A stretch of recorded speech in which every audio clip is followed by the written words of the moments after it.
অপেক্ষার পর পান্ডা বিধানসভা জাতীয় কংগ্রেসের পক্ষ থেকে আপনার নাম ঘোষণা হলো, আপনি লড়বেন, কি বলবেন এটা নিয়ে? দেখুন, দীর্ঘ অপেক্ষার কিছু নেই। কংগ্রেস এমন একটা দল যেটা জাতীয় দল, একটা প্রার্থী ডিক্লেয়ার করতে গেলে অনেক কিছু ভাবতে হয়। পিসিসি থেকে এআইসিসি স্ক্রিনিং কমিটি আছে, তারা সিদ্ধান্ত নিয়ে লিস্ট বার করবে, তারপর তো কংগ্রেস লড়বে। কংগ্রেস এমনিই প্রচারে আছে, থাকবে এবং লড়াই হবে।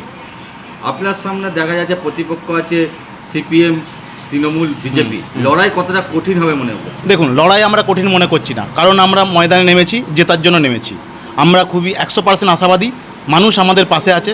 কারণ দুটো দল, এক হচ্ছে বিজেপি, সাম্প্রদায়িক, এরা জাতপাত নিয়ে লড়াই করছে, উন্নয়নের কোনো কথা নেই। ঠিক তার অপোজিটে যদি তৃণমূলের কথা বলেন, একই ব্যাপার, কারণ ওরাও একটা গোষ্ঠী এবং সম্প্রদায়কে নিয়ে তাদের বিভ্রান্ত তৈরি করছে। এর কোনো প্রতিবাদ তাদের মধ্যে নেই। কিন্তু জাতীয় কংগ্রেস একটা গণতান্ত্রিক দল, এরা ধর্ম নিরপেক্ষ রাজনৈতিক দল। আমরা কোনো জাতি ভেদাভেদ নিয়ে লড়াই করতে চাই না, সমস্ত মানুষকে নিয়ে একত্রিত করে আমরা লড়াই করতে চাই এবং এই লড়াইয়ে আমরা আশাবাদী 100% জিতব। মানুষ আমাদের পাশে আছে। এই লড়াইটা মূলত কিসের নিয়ে হবে? দেখুন, এই লড়াই হচ্ছে অ্যাকচুয়ালি মানুষের অধিকারের লড়াই। অধিকারটা কি?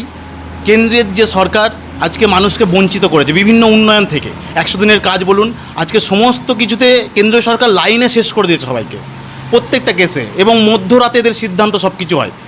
নোটবন্দি থেকে শুরু করে গ্যাসের লাইন, আজকে মানুষ যে বিভ্রান্তর মধ্যে আছে। তার প্রতিপক্ষ যে তৃণমূল, সেটাও ভাবুন একই ক্যাটাগরিতে তৃণমূল রাজনীতি করছে, মানুষের নিয়ে কোনো প্রতিবাদ নেই।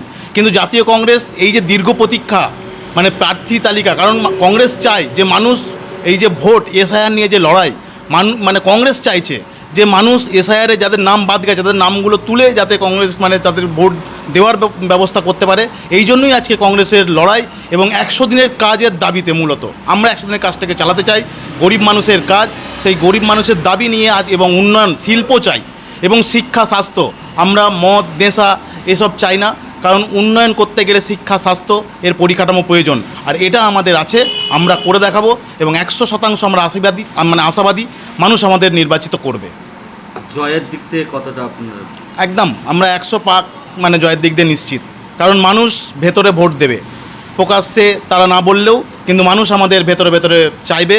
এবং আমরা সমস্ত সম্প্রদায়কে অনুরোধ করব, আপনারা আমাদের জাতীয় কংগ্রেসকে হাতে শক্ত করার জন্য, রাহুল গান্ধী এবং সোনিয়া গান্ধীর হাতকে শক্ত করার জন্য এবং আগামী দিনে গণতন্ত্রকে প্রতিষ্ঠা করার জন্য এই লড়াইয়ে আপনারা সামিল হন এবং আপনার ভোট, আপনি ভোট কেন্দ্রে গিয়ে নিজের ভোট, নিজের মূল্যবান ভোট হাত চিহ্নে ভোট দিন, এই আশা রাখি এবং কংগ্রেসকে নির্বাচিত করুন।